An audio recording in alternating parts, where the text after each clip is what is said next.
ದಾಳಿಂಬೆಯ ಸಿಪ್ಪೆ ಕೂಡ ಬಹಳಷ್ಟು ಔಷಧೀಯ ಗುಣಗಳನ್ನು ಹೊಂದಿದೆ. ಈ ಸಿಪ್ಪೆಯನ್ನು ನಾವು ನೀರಿನಲ್ಲಿ ಕುದಿಸಿ ಶೋಧಿಸಿ ಕುಡಿಯುತ್ತಾ ಬಂದ್ರೆ ಆಸ್ಟಿಯೋಪೋರೋಸಿಸ್ ಸಮಸ್ಯೆಯಲ್ಲಿ ಪರಿಹಾರ ಸಿಗುತ್ತೆ. ಇದರ ಸಿಪ್ಪೆ ಒಣಗಿಸಿ ಪುಡಿ ಮಾಡಿ ಇಟ್ಕೊಳ್ಬೇಕು.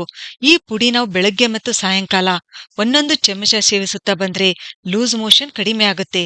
ಆದ್ರೆ ಇದರ ಹಣ್ಣು ಮಾತ್ರ ನಾವು ಲೂಸ್ ಮೋಷನ್ ನಲ್ಲಿ ತಿನ್ಬಾರ್ದು, ಯಾಕಂದ್ರೆ ಸಮಸ್ಯೆ ಇನ್ನೂ ಹೆಚ್ಚುತ್ತದೆ. ಆದ್ರೆ ಇದರ ಸಿಪ್ಪೆ ವಿರುದ್ಧವಾಗಿ ಕೆಲಸ ಮಾಡುತ್ತೆ. ಊಟದ 1 ಗಂಟೆ ನಂತರ ಈ ಸಿಪ್ಪೆಯ ಪುಡಿ ಸೇವಿಸಿದ್ರೆ ಲೂಸ್ ಮೋಷನ್ ಕಡಿಮೆ ಆಗುತ್ತೆ.